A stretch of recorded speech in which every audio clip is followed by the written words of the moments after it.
بسم اللہ الرحمن الرحیم۔ السلام علیکم۔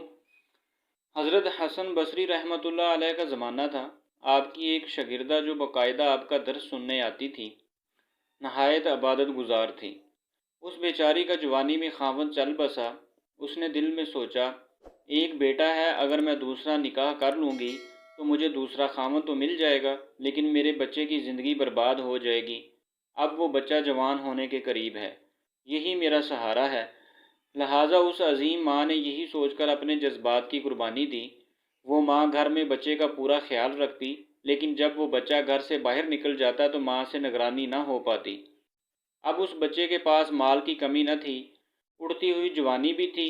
یہ جوانی دیوانی مستانی ہو جاتی ہے، چنانچہ وہ بچہ بری صحبت میں گرفتار ہو گیا، شباب اور شراب کے کاموں میں مصروف ہو گیا۔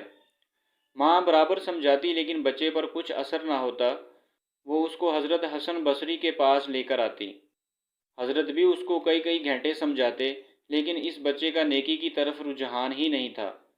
حضرت کے دل میں بھی یہ بات آئی کہ شاید اس کا دل پتھر کا بن گیا ہے، مہر لگ گئی ہے۔ بہرحال ماں تو ماں ہوتی ہے۔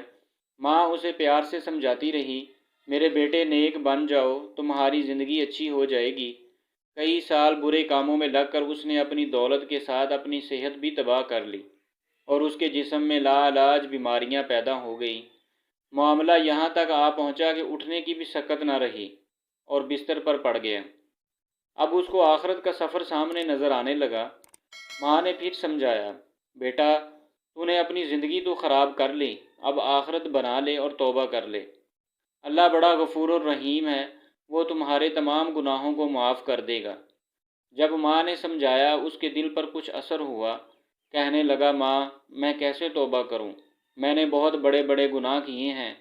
ماں نے کہا، بیٹا حضرت سے پوچھ لیتے ہیں۔ بیٹے نے کہا، ماں اگر میں فوت ہو جاؤں تو میرا جنازہ حضرت حسن بصری رحمۃ اللہ علیہ پڑھائیں۔ ماں حضرت کے پاس گئی۔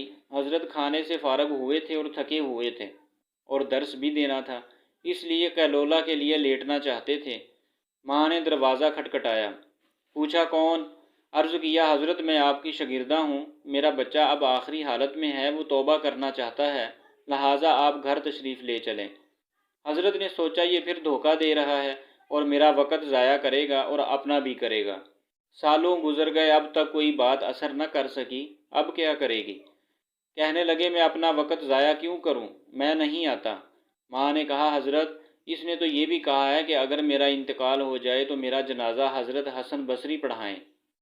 حضرت نے کہا، میں اس کے جنازہ کی نماز نہیں پڑھاؤں گا، اس نے تو کبھی نماز ہی نہیں پڑھی۔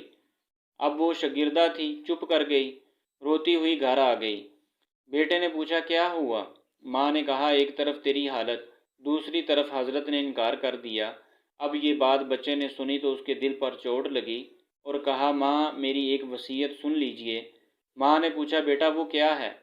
کہا، امی میری وصیت یہ ہے کہ جب میری جان نکل جائے تو سب سے پہلے اپنا دوپٹہ میرے گلے میں ڈالنا، میری لاش کو کتے کی طرح صحن میں گھسیٹنا، جس طرح مرے ہوئے کتے کی لاش گھسیٹی جاتی ہے۔ ماں نے پوچھا، بیٹا وہ کیوں؟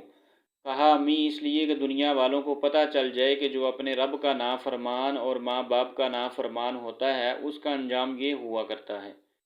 میری پیاری ماں، مجھے قبرستان میں دفن نہ کرنا۔ ماں نے کہا، وہ کیوں؟ کہا، ماں مجھے اسی صحن میں دفن کر دینا، ایسا نہ ہو کہ میرے گناہوں کی وجہ سے قبرستان کے مردوں کو تکلیف پہنچے۔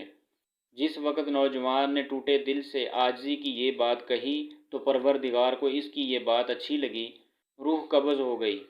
ابھی روح نکلی ہی تھی، ماں آنکھیں بند کر رہی تھی تو دروازے پر دستک ہوئی۔ پوچھا، کون؟ جواب آیا، حسن بصری ہوں۔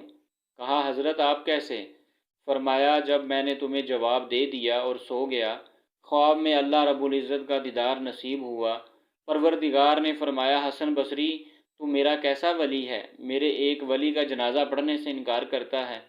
میں سمجھ گیا کہ اللہ نے تیرے بیٹے کی توبہ قبول کر لی ہے، تیرے بچے کی نماز جنازہ پڑھنے کے لیے حسن بصری کھڑا ہے۔ اے اللہ، تو کتنا کریم ہے کہ مرنے سے چند لمحہ پہلے اگر کوئی بندہ شرمندہ ہوتا ہے تو اس کی زندگی کے گناہوں کو معاف کر دیتا ہے۔